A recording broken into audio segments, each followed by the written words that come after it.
오늘은 추석 명절이라 우리가 고향을 찾아가는 것처럼 영적으로 우리가 찾아가야 될 고향이 있다는 하나님 말씀을 가지고 이 시간에 함께 은혜를 나누고자 합니다. 우리의 인생이 무엇일까요? 사람들은 인생의 의미에 질문을 던지고 그 대답을 찾기 위해서 고민합니다. 심각하게 고민하기도 하고, 어떤 사람은 그냥 깊이 있게 고민하지 않고 그냥 세상의 시류에 휩싸이면서 그저 평범하게 살아가는 그런 사람도 있습니다. 어떻게 인생을 생각하든지 간에 우리의 삶은 여행에 비유할 수가 있습니다. 우리의 출생이 출발점이라고 한다면 우리는 이 땅에 태어나서 시간이 지나면서 나이를 먹으면서 이렇게 여행을 하는 것입니다. 자기를 찾아가기도 하지만 궁극적으로 이제는 우리의 모든 것들을 만드신 하나님을 찾아가는 것이 우리 기독교가 말하고 있는 참된 진리입니다. 여러분, 인생은 나그네 길이라는 노래가 있습니다. 인생은 나그네 길, 어디서 왔다가 어디로 가는가. 어떤 사람은 그냥 나그네와 같이 여기저기 떠돌다가 끝난다고 생각합니다. 나그네에 비유하지만 그것이 전부라고 생각합니다. 그렇지만 성경은 우리가 나그네 인생은 분명하지만 분명한 목적이 있음을 이야기합니다. 창세기 12장에 보면 아브라함이 이렇게 말을 했습니다. 아브라함은 나는 당신들 중에 나그네여 거루하는 자이니, 이렇게 이야기합니다. 창세기 23장 4절입니다. 또 창세기 47장에 보면 야곱이 이러한 고백을 했습니다. 야곱이 바로에게 아뢰되 내 나그네 길의 세월이 130년이니이다. 자기의 지난 삶을 나그네 길로 비유했습니다. 신약으로 넘어와서 베드로 사도도 1장 1절에서 이 성도들을 향해서 이렇게 이야기합니다. 흩어진 나그네라, 그렇게 표현합니다. 히브리서 11장에 보면 우리가 너무나 잘 알고 있는 이제 믿음의 조상들에 대한 이야기가 나옵니다. 믿음의 조상들이 이 땅에서 살았던 삶을 외국인과 나그네임을 증언하는 것이라고 이야기합니다. 그러면서 본향을 찾았다고 이야기합니다. 16절입니다. 더 나은 본향을 사모하니 곧 하늘에 있는 것이라.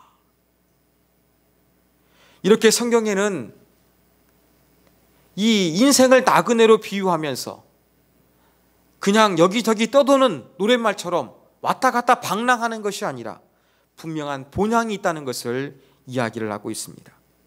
아마 이러한 이미지 중에서 가장 대표적인 것이 바로 애굽에서 나와서 하나님이 약속하셨던 젖과 꿀이 흐르는 가나안 땅에 들어간 이 40년간의 여정이 가장 대표적인 그러한 것이라고 할 수가 있을 것입니다.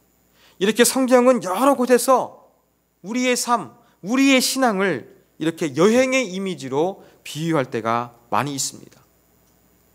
다윗도 여기에 합세를 합니다.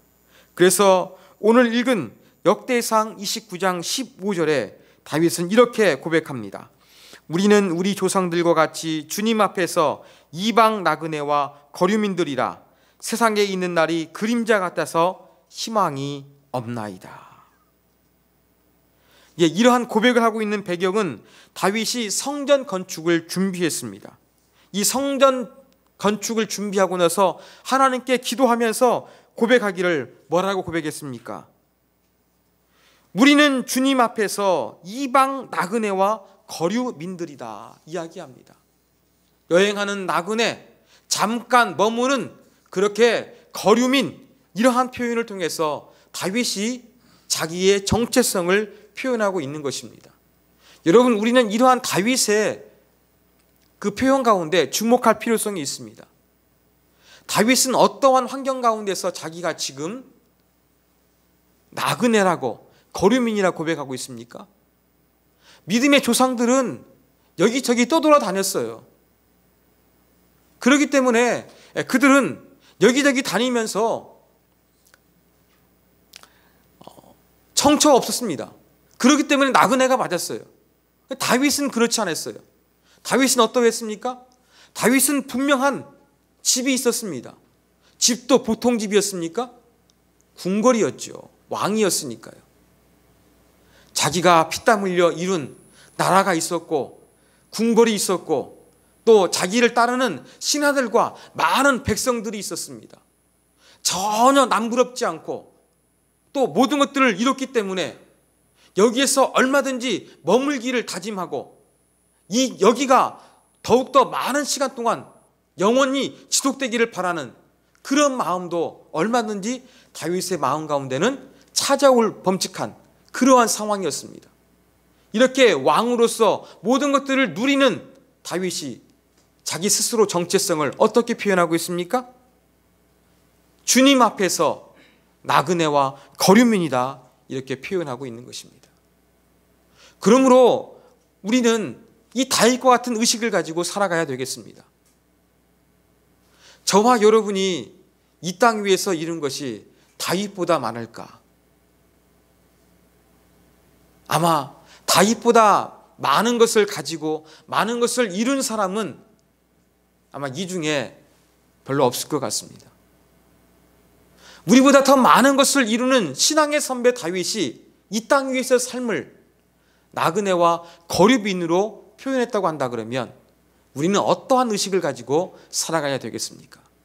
바로 첫 번째는 우리는 여행자 의식을 가지고 살아가야 한다는 것입니다. 우리는 나그네 의식을 가지고 이 땅 위에서 살아가야 할 것입니다. 여러분, 사람들이 가지고 있는 시간 개념은 크게 두 가지로 분류할 수가 있습니다. 하나는 불교와 힌두교에서 이야기하는 이 순환론적인 시간관을 말할 수 있습니다. 돈다는 것이죠. 이번 생에 있고 다음 생이 있다는 것입니다.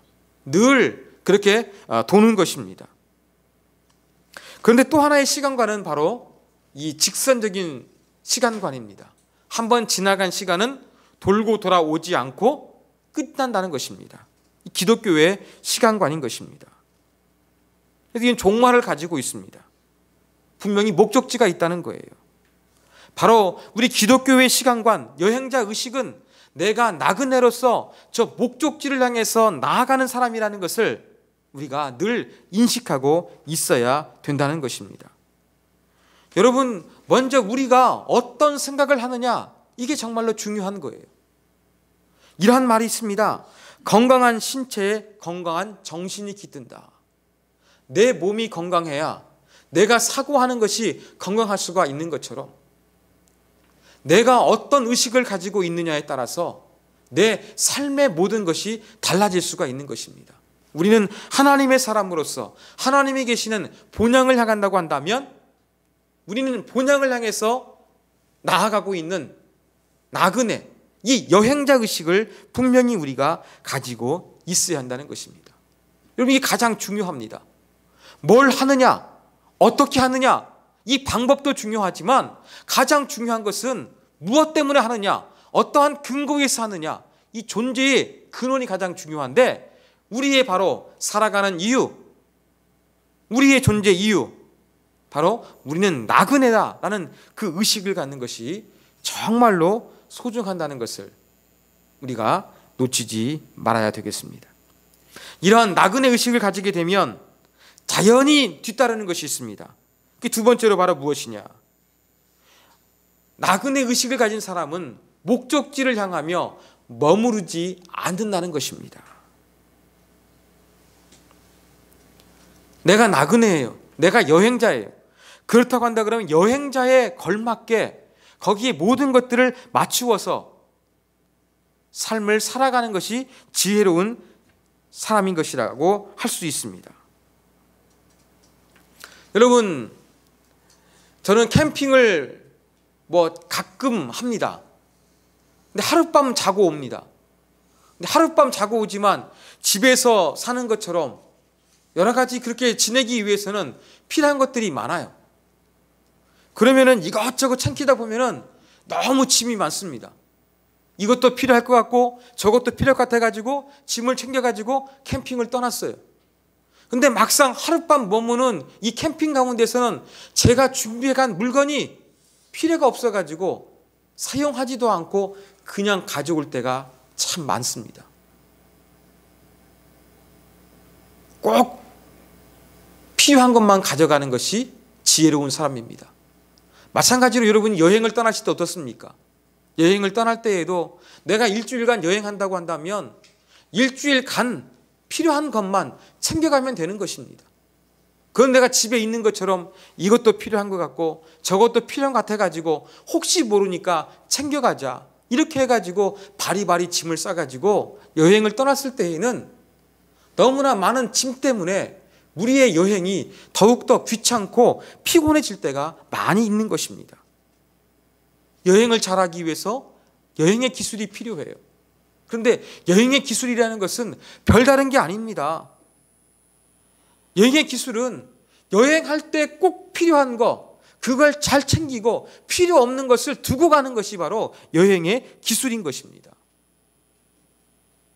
또 거류하는 것도 어떻습니까? 여행보다는 조금 더 잠시 머뭅니다. 우리가 해외 가서 그렇게 머무를 때가 있어요. 뭐 영국이나 미국이나 저 유럽 같은 선진국에 가서 얼마든지 거기에서 많은 것들을 잃으며 살아갈 수가 있습니다. 그런데 잠시 그 외국에서 거류하다가 이제 본국으로 돌아와야 돼요. 그러면 그 내가 외국에서 성공했지만 거기에 있던 나의 그 부동산, 나의 집, 그 모든 것들을 다 가져올 수가 없는 거예요. 이럴 때에는 모든 것들을 다 정리하고 오는 것이 바로 지혜로운 삶인 것입니다. 여기에 집착하면 피곤할 뿐입니다. 과감하게 다 포기해버려야 하는 것입니다. 마찬가지입니다. 우리에게는 나아가야 될 영적인 본향이 있다. 이런 생각이 있다고 한다면 우리 가운데는 나그네 의식을 가지고 여기가 좋사오니 항상 여기에서 머물려고 하는, 그래서 여기 머무는 동안에 필요한 것들에 대해서 욕심을 내고 더 많이 갖기 위해서 노력하는 그 모습을 우리가 가지지 않아야 한다는 것입니다. 내가 지금 살고 있는 이 세상이 전부인 것처럼, 내가 여기에 영원히 머무를 것처럼 그렇게 아둥바둥하면서 살아갈 것이 아니라 목적지가 있기 때문에, 나는 여행하는 사람이기 때문에 필요 없는 것들은 과감하게 내려놓고 내가 여기에 잠시 오랫동안 머물더라도 언젠가는 떠날 것이기 때문에 다 정리한다는 필요성을 느끼기 때문에 욕심을 부리지 않고 하나님을 향해서 나아갈 수 있는 이 삶의 자세가 저와 여러분에게 요구된다는 것입니다. 이 목적지를 분명히 우리가 이렇게 잘 잡고 있어야 우리가 신앙이 잘 자랄 수가 있는 거예요. 여러분, 이러한 내가 나그네다, 나는 본향을 향해서 하나님의 부르신 곳을 향해서 나아간다, 이런 목적이 있어야 우리의 신앙은 잘 성장할 수가 있습니다. 이런 목적이 없으면 자꾸 내가 있는 곳에서 욕심을 내게 되고 여기에 집착하면서 살 수밖에 없는 것입니다. 여러분, 우리에게는 목적이 분명해야 됩니다. 미국 루이지애나 주에 이 폰차트레인이라는 호수가 있습니다. 아주 큰 호수인데요, 여기에서 어떤 배가 폭풍을 만났습니다. 배는 침몰했고 이제는 조그마한 구명보트에 그 배에 있는 사람들이 전부 다 올라타가지고 이제 폭풍우 속에서 사투를 벌였습니다. 그렇게 한밤을 지나고 새벽녘에 지나가던 그 배가 있어서 그 배에 이제 구조되게 되었습니다. 그러면서 이 구조한 사람이 묻습니다. 아니, 이렇게 조그만 구명보트에 그 무서운 폭풍우에 어떻게 견뎌냈단 말이요? 이렇게 물었습니다. 그 중에서 선장격이었던 사람이 대답을 합니다. 예, 간밤의 폭풍우는 정말 무서웠습니다. 그래도 우리가 절망하지 않고 살아날 수 있었던 비결은 저 멀리 우리의 집이 있는 곳에 희미한 불빛 때문이었습니다. 그 희미한 불빛을 보면서 가족을 생각하면서 우리는 밤새도록 힘든 시간을 이겨낼 수가 있었습니다. 이렇게 말했다고 합니다. 여러분, 정말로 폭풍우 속에서 얼마나 무섭겠습니까? 얼마나 두려웠겠습니까? 그렇지만 저 멀리 있는 희미한 불빛, 거기에는 사랑하는 내 가족이 있다, 부모와 형제들이 있다고 하면서 그 목적의식을 가지고 힘을 내가지고 그들은 견디다가 구조될 수가 있었던 것을 우리가 기억하면서 우리의 신앙도 저 희미하게 보이지만 하나님이 계시는 본향, 저 하늘나라를 바라보면서 우리가 늘 놓치지 않고 그것을 바라보며 나아갈 때 우리의 신앙은 전진하고 우리의 신앙은 하나님께 가까이 나아갈 수가 있게 될 것입니다. 여러분, 이렇게 목적지를 향해서 나아가는데 세 번째로 때로는 힘들고 지치기 때문에 우리에게는 길동부가 필요하고 때로는 히치하이크가 필요하다는 것입니다. 여러분, 여행은 생각보다 고단합니다. 제가 월드컵 축구를 보면서 한 가지 느낀 게 있습니다. 외국에 나가면 좋을 것 같아요. 그런데 이 외국에서 오랫동안 이 선수들이 나가서 머물다 보면은 피곤해진다고 합니다. 그래서 월드컵을 나가서 경기하다 보면은 너무 일찍 나가지 않습니다. 시차 때문에 너무 또 늦게 나가지도 않습니다. 적절한 시간을 고려해서 나아갑니다. 왜냐하면 이 외국에 나가서 오랫동안 머무르다 보면 컨디션이 저하되고 체력이 떨어져 가지고 최상의 경기력을 발휘할 수 없기 때문에 적절한 시간을 위해서 고민한다는 것을 제가 봤습니다. 여행을 떠나기에는 막상 이 삶의 그 자리를 떠나서 다른 곳으로 이국적으로 떠나버리면 행복할 것 같습니다. 그러나 시간이 점점 지나게 되면서 우리에게 느끼는 것은 무엇입니까? 집이 그리운 거예요. 그리고 점점점 여행하다 보면 피곤해집니다. 바쁜 것도 없습니다. 일하지도 않습니다. 구경하며 즐겨도 됩니다. 그럼에도 불구하고 왠지 모르게 여행이 길어지고 더욱더 여행이 늘어나게 되면 우리의 몸은 피곤을 느끼게 된다는 것입니다. 여러분, 영적으로도 마찬가지입니다. 영적으로도 우리가 하나님을 향해서, 하나님이 계시는 본향을 향해서 나아가는데 너무 멀리 보일 때도 있습니다. 무의미해 보일 때도 있습니다. 길가에 맥없이 앉아서 내가 왜 이 길을 떠났는지 한숨 지을 때도 있습니다. 이렇게 믿음으로 전진하지 못하고 우리가 낭망하면서 영적인 슬럼프를 겪어야 되는 그러한 것도 우리에게 찾아옵니다. 이럴 때 우리가 어떻게 이겨서 나그네 의식을 가지고 목적지를 향해서 힘차게 전진할 수가 있겠습니까? 그때에 필요한 것은 길동부입니다. 내가 외롭지 않도록 내 옆에서 함께 나아가는 신앙의 동역자가 중요하다는 것입니다. 또 한 가지는 바로 히치하이크입니다. 여러분, 히치하이크는 무엇이냐면, 여러분 드라마 같은 데 보시면 그냥 길거리 가다가 지나가는 이 차를 세우기 위해서 손을 드는 거 보셨을 거예요. 이게 바로 히치하이크입니다. 여행하다 보면 힘들고 어려워요. 그러다 보니까 그 길을 걸어가는 차가 있다고 한다 그러면 거기에 동승해서 타고 가다 보면 목적지에 훨씬 쉽게 빨리 도달할 수가 있는 것입니다. 이렇게 우리가 목적지를 향해서, 본향을 향해서 나아갈 때 나와 함께 갈 수 있는 신앙의 동역자, 또 나를 히치하이크처럼 그렇게 좀 하나님 곁으로 가까이 데려다 줄 수 있는 좋은 신앙의 선배를 만나면 우리는 나그네 여행길을 보다 행복하게 나아갈 수가 있는 것입니다. 저에게도 이러한 분들이 있습니다. 저도 개척을 하면서 힘들고 외로울 때 정말로 위로가 되고 또 같이 있으면 힘을 붙돋아 주었던 그러한 동역자들이 있습니다. 그들 때문에 어쩌면 제가 견딜 수가 있었습니다.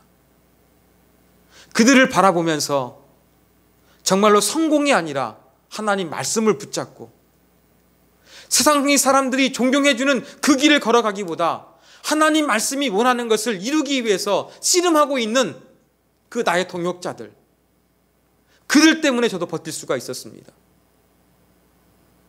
근데 그들 보면은 항상 성령 충만하냐? 그렇지 않았어요. 그들도 개인적으로 만나보면 저하고 똑같이 힘들고 어렵습니다. 같이 고민되고 어렵고 힘든 부분들을 나누면서 위로받는 거예요. 그러면서 우리가 어떻게 하나님의 교회를 세워갈 것인가 고민하고 자극을 주다가 그래도 그 길을 걸어갈 수 있도록 도와주는 그러한 믿음의 동역자들이 저에게도 있었습니다. 또 한 가지는 저는 저에게 히치하이커와 같은 역할을 해주는 선배 목회자들이 있었습니다. 저는 이번 주에도 그 어느 잡지의 기사를 통해서 저의 부끄러운 모습을 드러냈던 그 두 분이 계셨습니다.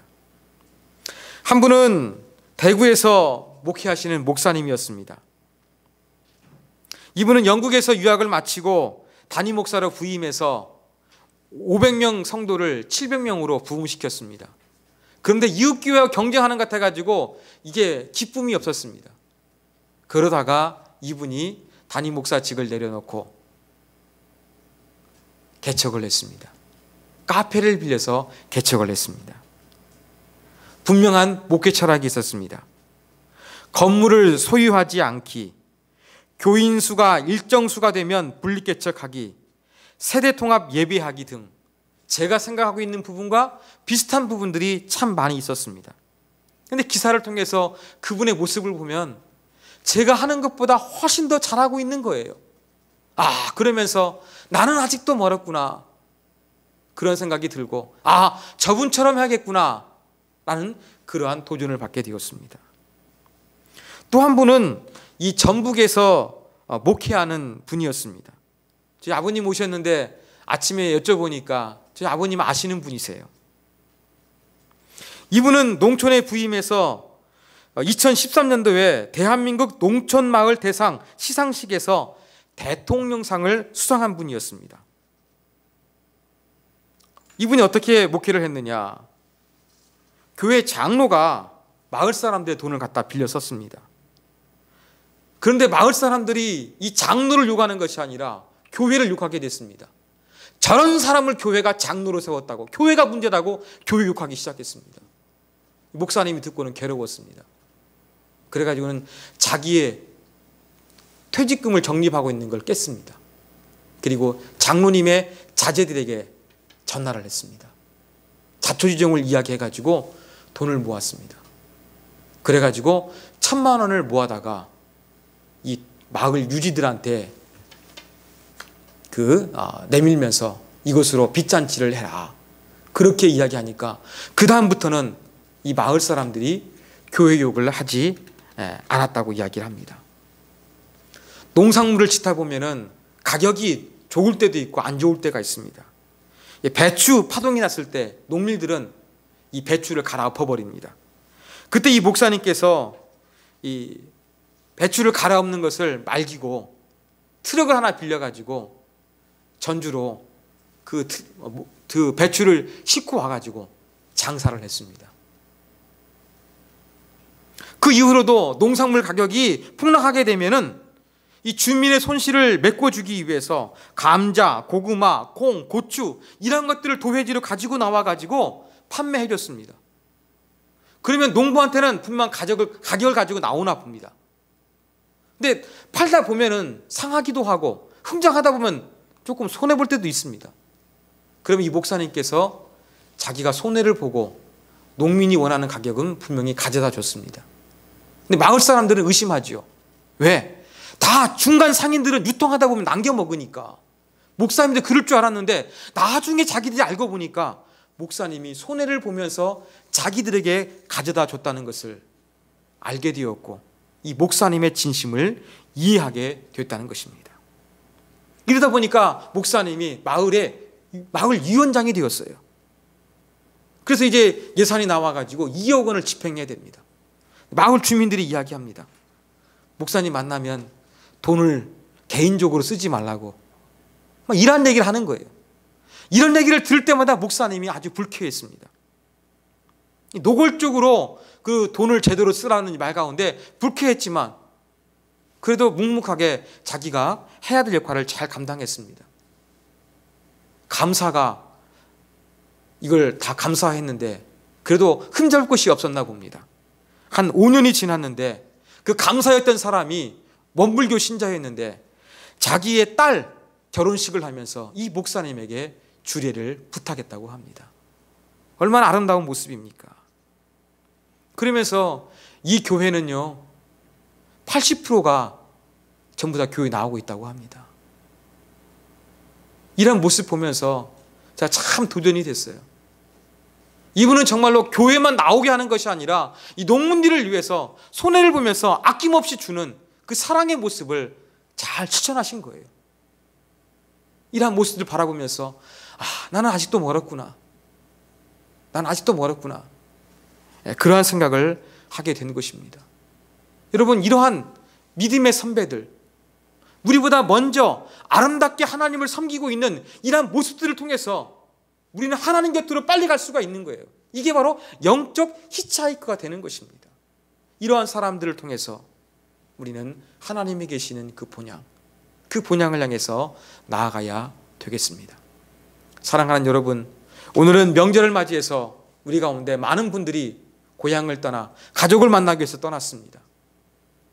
우리 삶은 이렇게 본향을 향해서 움직이는 존재라는 것을 저와 여러분이 기억하기를 원합니다. 내가 이 땅에서 천년 만년 사는 존재가 아니라 나는 분명히 하나님 앞에서 여행자라는 의식을 저와 여러분이 가졌으면 좋겠습니다. 여행자가 아니라고 한다 그러면 잠시 머무는 거류민이라고 우리 스스로를 생각하기를 원합니다. 이러한 거류민은 방랑하는 것이 아니라 분명한 목적지가 있습니다. 이 목적지를 향해서 나아가기 위해서 기술이 필요합니다. 꼭 필요한 것 외에 나머지를 전부 다 포기하고 내려놓을 수 있는 그런 삶의 모습이 있어야 되겠습니다. 그리고 그 길을 걸어가다가 때로는 힘들고 어려울 때 나와 그 길을 함께 갈 수 있는 믿음의 동역자, 또 나보다 먼저 간 그 아름다운 신앙의 선배들의 모습을 바라보면서 나도 저렇게 예수 믿어야지 라고 하면서 그들을 통해서 히치하이크를 통해서 날마다 주님을 향해서 나아가는 세움의 가족이 되기를 주님의 이름으로 축원합니다.